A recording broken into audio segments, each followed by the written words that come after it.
દ્રશ્યોમાં દેખાતા આ ફળ થાઈ જાંબુ તરીકે ઓળખાય છે.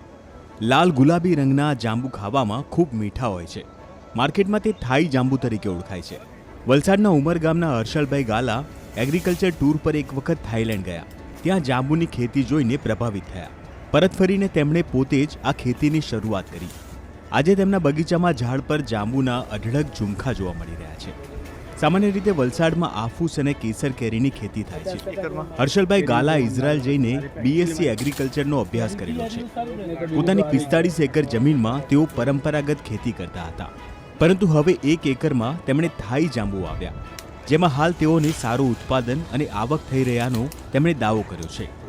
300 રોપા વાવ્યા બાદ પક્ષીઓ અને ખિસકોલીઓથી ફળને સુરક્ષા મળે એ માટે નેટ હાઉસ બનાવ્યું. હર્ષલભાઈનું કહેવું છે કે છેલ્લા કેટલાક સમયથી કેરીના પાકમાં વાતાવરણીય અસરના કારણે ઉત્પાદનમાં અનિયમિતતા જોવા મળી રહી છે, જેના કારણે આર્થિક નુકસાન સહન કરવું પડે છે. આવા સંજોગોમાં થાઈ જાંબુ એક સારો વિકલ્પ બની શકે છે. તો શરૂઆતમાં 5 રોપા નાખ્યા અને લોકોને ખવડાવી જોયા. ઘણી સારી ડિમાન્ડ આવી, તો પછી અમે કલમ કરીને 1 એકરના પ્લાન્ટેશન કર્યું છે. એકરમાં 300 રોપા લગાડ્યા છે. આમ દરેક ફ્રેશ ફ્રૂટમાં એન્ટીઓક્સિડન્ટ્સ તો હોય જ છે, જે આપણને કેન્સરમાં મદદરૂપ થાય છે. પ્લસ હાર્ટ પ્રેશરમાં પણ હેલ્પફુલ થાય છે. પાણીદાર ફ્રૂટ છે, એટલે એક જાંબુ ખાઓ તો 1 ગ્લાસ પાણી જેવું કામ કરી નાખે છે. બહુ સરસ ફ્રૂટ છે. અને બાકી ઉનાળામાં આવે છે એટલે બહુ સરસ રીતે એની ડિમાન્ડ પકડાઈ રહી છે. આપણે કેરીના પાકમાં જોઈએ તો આમ 3 ફ્લાવરિંગ હોય છે, પણ ઉપરી હોય છે અને ત્યારે ક્લાઇમેટમાં ડેમેજ થાય છે.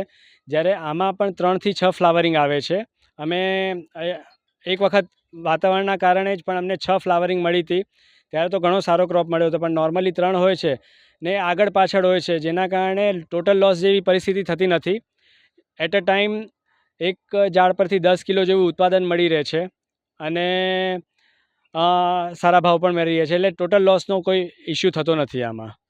અમે આ ક્રોપને નેટ હાઉસમાં કર્યા છે, કારણ કે બહાર અમે જોયું કે દેશી જાંબુમાં ખિસકોલી, પક્ષી અને એના સિવાય ફળમાખીનો ઘણો મોટો ઉપદ્રવ રહેતો હતો. 90% માલ હાથમાંથી જતો હતો. એટલે અમે આને આખા ઝાડને નેટથી કવર કર્યા છે. અને બીજું અમે પ્રોપર પેકિંગ કરીને માર્કેટ કરીએ છીએ, ડાયરેક્ટ માર્કેટ કરીએ છીએ. તો અમારો ફ્રૂટ 80 થી 100 રૂપિયા કિલો વેચાઈ જાય છે. મેક્સિમમ માલ મુંબઈ જાય છે અને લોકલમાં પણ ઘણો ખરો માલ ઉપડી જાય છે. હર્ષલભાઈના દાવા પ્રમાણે થાઈ જાંબુની ખેતીમાં આંબાની તુલનામાં ઓછી માવજતની જરૂર પડે છે. વળી વર્ષમાં 3 વખત જાંબુ પાકે છે. એમાં પણ જો વાતાવરણ સારું હોય તો 6 વખત જાંબુ આવે છે. આપણા દેશી સફેદ જાંબુની તુલનામાં લાલ જાંબુની માંગ વધારે હોવાથી ભાવ પણ સારા મળી રહ્યા હોવાનો દાવો છે. પરિણામે અન્ય ખેડૂતો પણ આ ખેતી તરફ પ્રેરાઈ રહ્યા છે. અમે જે ખેતી કરીએ જાંબુના દેશીના, આજ તે દેશીના જાંબુના માંડ 10 રૂપિયાથી 20 રૂપિયા ભાવમાં મળે છે, વેચાય. પણ આ જાંબુમાં આપણે 100 રૂપિયાની ઉપર પણ વેચાતો છે. એટલે અમે હર્ષલભાઈની વાડીમાં જોવા માટે આવેલું છે. આ થાઈલેન્ડની વેરાયટી છે. આપણે ખેતી કરવાના હોય તો આ જાંબુની આપણે શરૂઆત કરવાની ઈચ્છા છે. ને હમણાં જે કેરીનું જે નુકસાન જાય છે, એના માટે આ જાંબુનું આપણે ખેતી કરીએ તો આપણને નુકસાનથી